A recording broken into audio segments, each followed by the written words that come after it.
땅을 살아가면서 사람의 스타일을 쫓아가지 말고요. 예수님을 붙잡으세요.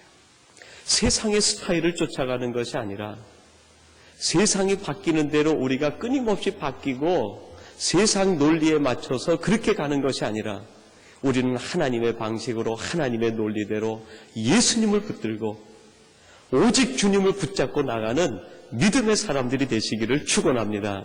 그 속에 능력이 있고 그 속에 하나님이 그냥 은혜를 부어주시는 거예요. 세 번째는 여러분, 사명에 집중하라, 그렇게 말씀을 우리에게 묵상할 수 있겠습니다. 38절 말씀인데 우리 같이 한번 봉독하십시다. 38절입니다. 이르시되 우리가 다른 가까운 마을들로 가자. 거기서도 전도하리니 내가 이를 위하여 왔노라 하시고. 아멘. 예수님께서 이 땅에 오신 사명과 이유를 말씀합니다. 내가 이 땅에 온 것은 사람들의 인기 때문이 아니라, 사람들이 주는 칭찬 때문이 아니라, 사람에게 받는 영광과 권세 때문이 아니라, 내가 온 것은 이 일 때문에 왔다. 사명 때문에 왔고, 이것 때문에 내가 하늘의 보좌 영광을 버리고 온 것이 아니냐. 여러분 한번 생각해 보세요. 인기를 따진다고 하면 하늘 보좌 영광의 인기가 더 많고 거기에 영광이 있고 그게 더 권세가 있지. 우리 인간의 몸을 입고 오는 것이 무슨 권세가 있고 무슨 영광이 있습니까? 우리 주님이 권세를 원하시고 영광을 원하시고 사람들의 칭찬과 인기를 원하셨다고 하면 하나님 보좌에 그대로만 계셔도 되는 거예요. 근데 그거보다 우리 하나님으로부터 받은 더 중요한 사명이 있기 때문에 이 땅에 오신 것 아닙니까? 그것을 위해서 왔지. 내가 지금 제자들이 얘기하는, 너희들이 얘기하는 그것 때문에 내가 온 것이 아니다. 여러분, 우리가 이런 의미에서 믿음의 사람들은 영적 자존감이 있어야 돼요. 자존심이 아니라 자존감이 있어야 돼요. 내가 이 땅을 살아가는 것은 이러한 것 때문이다. 세상 사람들의 그런 논리가 아니라 하나님이 주신 나만의 영적 자존감이 있다. 하나님이 내게 주신 나만의 특별한 사명이 있다. 이것 때문에 내가 온 것이다. 여러분, 우리에게 이런 영적 자부심이 있어야 되지 않겠습니까? 제가 부목사로 생활할 때요, 영광교회에서, 그때 이제 세가족을 담당하고요, 또 세교우들을 영접하는 부서를 맡고 있을 때였습니다. 그 전에도 이제 목사님들하고 같이 가끔 식사로 가면은, 상계동에 가면은요, 홍보석이라고 하는 큰 중국 음식점이 있습니다. 근데 거기 아세요? 웃으시는 분 보니까 왜 아는 분이 있는 것 같아요. 그 홍보석에 가면은요, 아주 직원 중에 한 사람이 명물이 있어요, 명물이. 지금도 계시나 모르겠어요. 처음에 저희가 목사님들하고 같이 갔을 때는 그분이 직원으로 취직이 돼서 왔는데요. 키도 자그마하시고 똥똥하신 분인데, 그렇게 인사성이 밝고 자기가 하는 일에 그렇게 즐거워하는 거예요. 계단을 이렇게 내려오고 올라오는 소리가 나잖아요. 그 발자국 소리만 나면은 벌써 현관에서 어서오세요 하는 소리가 들려요. 그럼 벌써 거기 중국집 가기 전부터 벌써 기분이 좋아지는 거예요. 그리고 들어오면은요, 자리를 내고 여기 앉으세요 하고서는 뭐 드릴까요? 해서 온갖 서비스를 다 하는 거예요. 그리고 짜장면 주세요 그러잖아요. 그러면 찡그리지 않고 저희들을 보고, 선생님 몸집이 큰 거 보니까 곱빼기 드셔야 되겠습니다. 중국집에 또 뭐를 주는 거예요.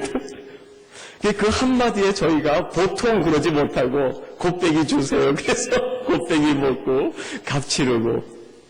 근데 한 1년 지나니까요, 이분이 그 다음에는 중국집에 가도 얼굴을 잘 볼 수가 없어요. 그래서 그분 어디 가셨습니까? 그랬더니 서비스 하는데 세일을 하는 회사에 특강하는 강사로 다닌다는 거예요.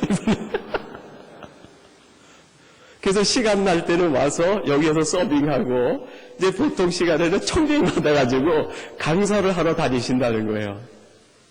그래서 저희가 이제 세가족, 세신자 영접하고 그럴 때 교우들이 서먹서먹해하고 막 그래요. 그래서 그분을 모셔다가 서비스 정신에 대해서 한번 같이 이야기를 나눈 적이 있었어요. 여러분, 하나님께서 주신 일이 무엇이든지 그 일에 사명을 갖고 분명한 자존감을 갖고 하면 하나님께서 그 일에 은혜를 주시고 기쁨을 주시는 거예요. 이제 우리 캔비 그 길이 공사가 제가 그 49번, 41번 그쪽으로 주로 오는데요. 그쪽에 공사가 이제 많이 좀 그리 됐어요. 그래도 한 달 전쯤에는 전부 그거를 파놔가지고 아예 길도 막아놓고 그랬었는데요. 처음에 그 공사하기 위해서 땅을 다 파놨을 때 거기를 이렇게 내려다 보니까요. 송수관이 이렇게 보이더라고요. 이게 큰 한 두 아름 정도 되겠는데요. 아주 검은 칠을 하고 퇴색이 된 송수관이 그리 이렇게 지나가더라고요. 그거를 보고 지나고 또 가며 오며 그런 생각을 했어요. 저 송수관이 저 땅 속에 아주 오래전부터 있었을 텐데 우리 눈에 보이진 않았지만 송수관이 그 속에서 이 밴쿠버에 있는 수많은 사람들에게 갈증을 일으키고 목마른 사람에게 생수를 보급하는 일을 하고 저 속에 있었을 텐데 그런 생각이 미치니까 그 송수관이 위대해 보이더라고요. 아무도 보지 않는 곳에서 그 음침하고 정말 답답하고 어두운 곳에서 자기에게 맡겨진 일을 하면서 이 땅에 있는 그 누군가 갈증을 느끼고 목마른 사람들에게 생수를 보급하는 일을 해온 것 아니겠습니까? 여러분, 예수님이 이 땅에 오셔서 요한복음 6장에 뭐라고 말씀합니까? 내가 곧 생수다. 내가 하나님이 주시는 생수다. 여러분, 우리들이 이 땅에 어떤 사람이 돼야 됩니까? 이 밴쿠버 땅에 보이지 않는 데에서 우리에게 주신 사명을 위해서 그 누군가 영적으로 목말라는 사람들에게 생수를 공급하는 사람들이 돼야 되지 않겠습니까? 이 땅에 있는 사람들이 이 땅에서 나는 물만이 아니라 여러분들을 통해서 예수 그리스도 생수를 공급받아서 그분들의 영이 회복되고 살아나야 되는 것 아니겠습니까? 주님께서 말씀합니다. 내가 이 일을 위해서 왔노라. 사랑하는 성도 여러분, 하나님께서 여러분들을 왜 이곳에 보내셨겠어요? 하나님께서 저를 왜 여기에 오게 하셨을까요? 그 역할 때문 아니겠습니까? 우리가 있는 곳이 어디든지, 우리가 있는 곳이 어떤 장소이든지 그곳에서 하나님의 은혜의 송수관이 돼서 그 땅에 있는 사람들에게 생수를 공급하고 예수님을 공급할 때 하나님의 놀라운 은혜와 축복이 여러분과 가정에 임하게 되기를 또 함께 하실 줄로 믿습니다. 우리 같이 기도하겠습니다. 하나님 아버지 감사합니다. 하나님께서 오늘도 저희들을 불러주시어서 예수님의 기도 생활을 함께 묵상하게 하시고 예수님의 삶을 배우며 우리 주님을 만나고 붙잡을 수 있게 해주시니 감사합니다.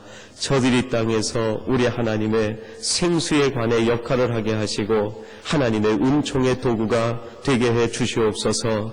오늘 참여하신 모든 성도님들과 우리 삼성교회 모든 가족들이 이 같은 하나님의 축복의 사람들이 되게 해 주시옵소서. 예수님의 이름으로 기도하옵나이다. 아멘.